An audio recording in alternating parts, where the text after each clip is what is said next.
Well, Mr. Ahmad Sajo, the Commissioner for Information, joins us now via phone to give us more perspective on this. Thank you for joining us today on the news, Mr. Sajo. Yes? Excuse me. Thank you very much, Chamberlain. How are you? Well, we're doing good here. Could you then tell us, because, I mean, before now, the town had always been calm. People went about their normal duties. As you, again, have said that they should continue going about their normal duties.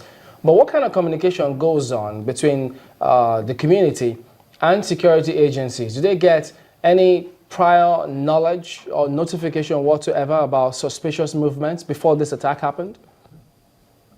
No, honestly, Chamberlain, they took advantage of the Christmas holiday. People were coming back to Madagali from their various homes, and the motor park serves also as a mini market. So there were a lot of people there doing last-minute shoppings and things like that. So they took advantage of that kind of a situation and detonated the two explosive devices. It's quite unfortunate, but we thank God that we still have the casualty at a minimum level of 17 dead, about 44 injured, but 41 in hospitals. The other 3 are back in their homes. We have sent an assessment team to find out if there are many more injured people who have not gone to the hospitals. There are 10 people who are injured in Mubi General Hospital, among them a 6-month-old baby that the doctors are battling to save one of the legs. It's really very, very unfortunate. It's pathetic. But by and large, our people are really concerned with the fact that with the Army's incursion into Sambisa and with the Army taking over certain portions of Gaza that were hitherto in the hands of the insurgents, with the degradation of the insurgents to a point where they are no longer a very strong fighting force, we're sure that they will send in more of such satanic elements to come into communities and undertake such dastardly acts within soft targets.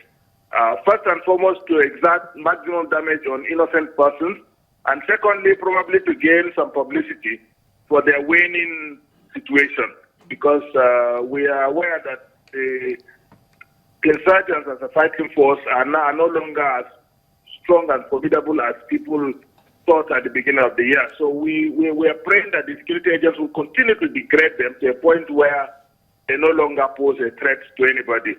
Madagali is the northernmost part of Adamawa State. Yeah, I was going there. Borno State. Let me ask you this, so you can just respond to it as well, because Madagali, quite a distance from towns as Yola, Jimeta, and those kind of towns. But how does government coordinate in those kind of areas, for instance, where this attack happens? Towns like Madagali. No, but in the first instance, that the military had established a whole brigade in Mubi, and Mubi is less than 1 hour to Madagali, and there are the sufficient number of soldiers and security forces around that axis. That is one. 2, as a government, we have established what we call a public traditional institution partnership.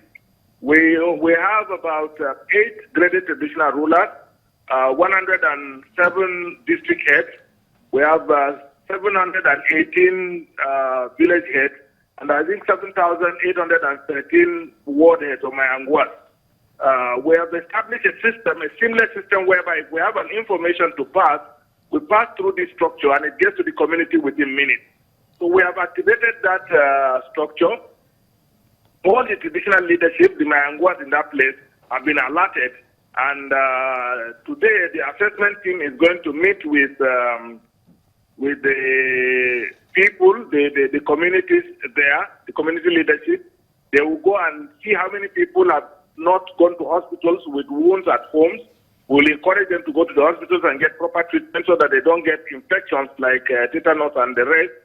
We will also hold an assessment meeting at the headquarters today under the leadership of the governor. We will also hold another executive meeting tomorrow at the government house. All of it are geared towards ensuring that we raise the level of consciousness and we encourage a situation where we support whoever is involved as a victim of this dastardly act. All right. Is the government going to help foot the bills for those who were injured? That is a standing order. That is a standing order. There is no going back on that.